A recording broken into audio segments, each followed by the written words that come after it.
অতএব ভাইদের খেদমতে আরজ করতে চাই, মিলাদুন নবীর স্বীকৃতি ঐতিহাসিক কিনা, ইতিহাস ভিত্তিক কিনা, হাদিস ভিত্তিক কিনা, কোরআন ভিত্তিক কিনা? ওয়াইদ আখাযাল্লাহু মিসাকান নাবিয়্যিনা লামা আতাইতুকুম মিন কিতাবিন ওয়া হিকমা সুম্মা জাআকুম রাসূলুন মুসাদ্দিকুন লিমা মাআকুম।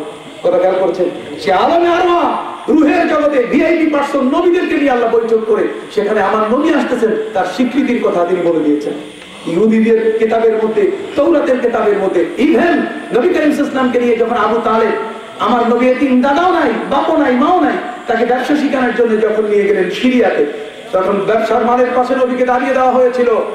তখন 19 জন পাদ্রী পাশ দিয়ে যাচ্ছিল, তারা দেখেই থমকে দাঁড়ালো। তারা আবু তালেবকে জিজ্ঞেস করলো, আবু তালেব, এই বালকটি কে? আবু তালেব বলছেন, কি আমার ছেলে, আমি তার বাবা। 19 জন পাদ্রী বলছে, মিথ্যুক, তোমার চেয়ে বড় মিথ্যাবাদী এই জগতের মধ্যে। আমরা মনে করেছি কুরাইশ বংশের মানুষেরা সত্যবাদী হয়, আমরা এতদিন মনে করেছিলাম আরবের তোমাদের গোত্রের মানুষরা সবচেয়ে ভদ্র হয়, কিন্তু আজকে তোমার চেয়ে বড় মিথ্যুক আর কেউ নাই।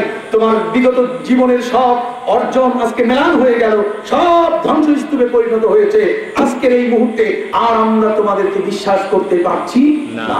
আবু তালেব বলছেন, কেন? এই ছেলেটির ক্ষেত্রে আমি যা বলেছি মিথ্যে, তোমরা জিজ্ঞাসা করো। ওরা বলছে, না, জিজ্ঞাসা করার প্রয়োজন নাই, আমাদের কাছে কিতাব আছে।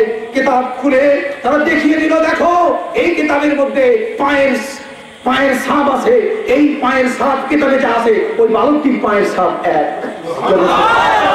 ইনি হলেন মুহাম্মদুর রাসূলুল্লাহ সাল্লাল্লাহু আলাইহি ওয়াসাল্লাম। তার বাবাও বেঁচে নাই, মাও বেঁচে নাই, তুমি মিথ্যুক, তুমি তার কেন পিতা দাবি করছো? তুমি তার পিতা নাও। আমার নবীর পা তার কদম মোবারক হবে। আরেকজন কিতাব বের করে বললেন, দেখো কিতাবের মধ্যে আছে এখানে একটি পায়ের ছাপ, এই পায়ের ছাপটা হচ্ছে হযরতে ইব্রাহিম আলাইহিস সালামের পায়ের ছাপ। এখানে বলা আছে যে যিনি মুহাম্মদুর রাসূলুল্লাহ সাল্লাল্লাহু আলাইহি ওয়াসাল্লাম এই জগতে আসবেন, তার পা দুখানা হবে ইব্রাহিম আলাইহিস সালামের পায়ের মতো। কাজে বালকটির পায়ের সাথে এই ছাপের কি আছে? মিল আছে। কাজে মুহাম্মদুর রাসূলুল্লাহ সাল্লাল্লাহু আলাইহি ওয়াসাল্লাম চিনে নাই কি? সকলেই চিনেছে। ইভেন এই কিতাবগুলো সব তো আর দেখানো সম্ভব হলো না, আমি কোটেশন করে সব নিয়ে এসেছি। হাজিরিন, এর উপর আমি কিতাব লিখবো, আপনারা একটা কিতাব পেয়ে যাবেন মিলাদুন নবীর উপরে।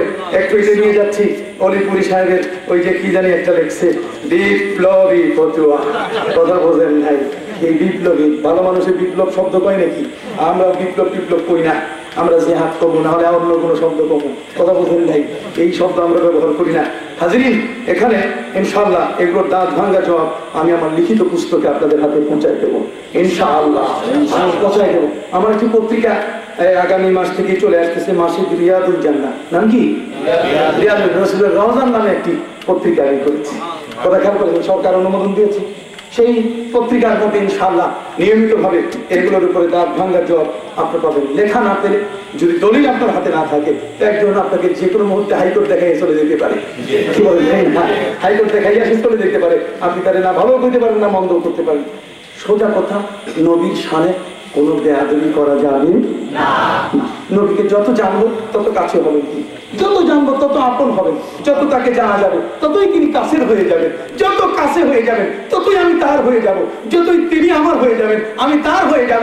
তখন কবির ভাষা এসে যাবে, মান তু সুদাম তু মান সুদি মান তন সুদাম তু যা সুদি মান তু সুদাম তু মান সুদি মান তন সুদাম তু যা সুদি তকস নগোয়দ বাত জিমান দিগরম তু দিগরি।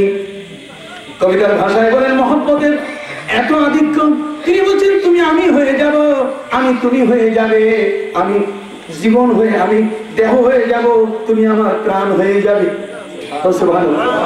মান তু সুদাম তু মান সুদি, আমি তুমি হয়ে যাবে, তুমি হয়ে যাব, তুমি আমি হয়ে যাবে।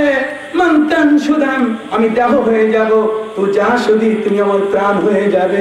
তাকাসে না গোয়াদ বাদা জিমান, যাতে করে পৃথিবীর কোনো মানুষ কখনো বলতে না পারে যে তুমি আর আমি ভিন্ন।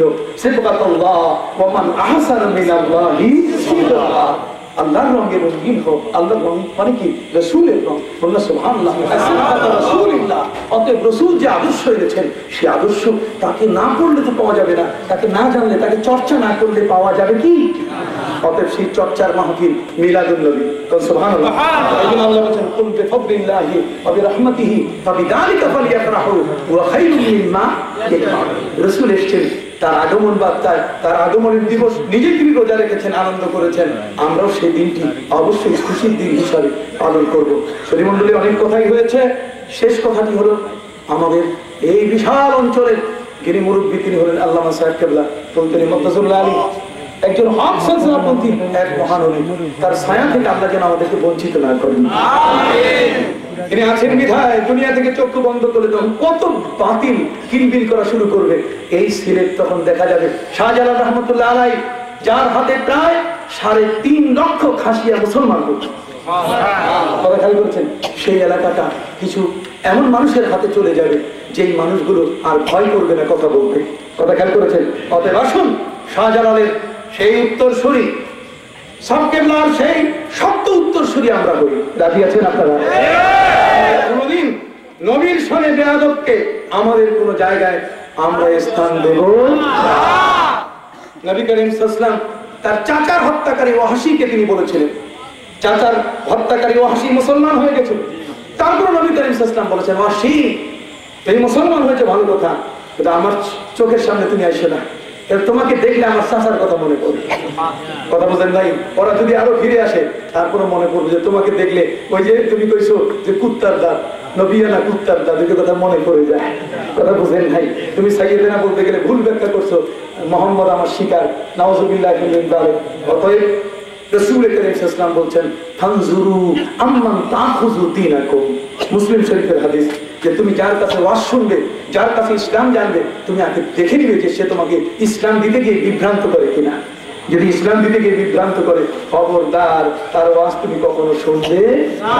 ফানজুরু আম্মান তাখুযু দীনাকুম। এটা দ্বীন, এটা ধর্ম, যার স্পর্শে, যার কথায় তোমার মন বিগড়ে যাবে, রাসূলের থেকে তোমার প্রেম হারিয়ে যাবে, খবরদার এই শিক্ষা, এই প্রেম কখনো তুমি নিও না।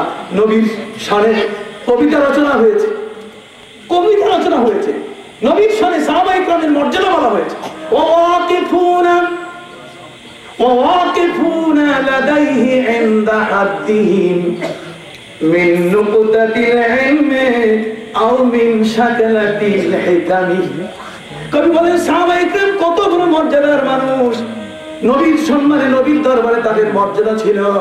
সারা পৃথিবীর সমস্ত আরবি অক্ষরের একটা বিন্দু যদি আলাদা করা যায়, বিন্দুটা যেমন সাহাবায়ে কেরামের মর্যাদা নবীর সামনে ছিল তেমন।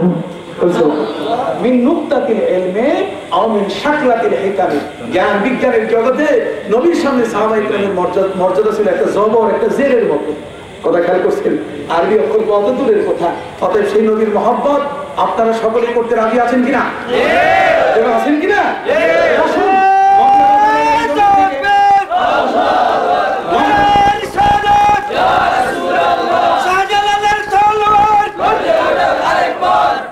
আসুন মগলা বাজারের এইখানে এই সংলগ্ন পূর্ব মাঠে আমরা যদি একটু দাঁড়িয়ে সালাম দেই, তাহলে পশ্চিম মাঠেও সালাম চলে যাবে ইনশাআল্লাহ। ইয়া নবী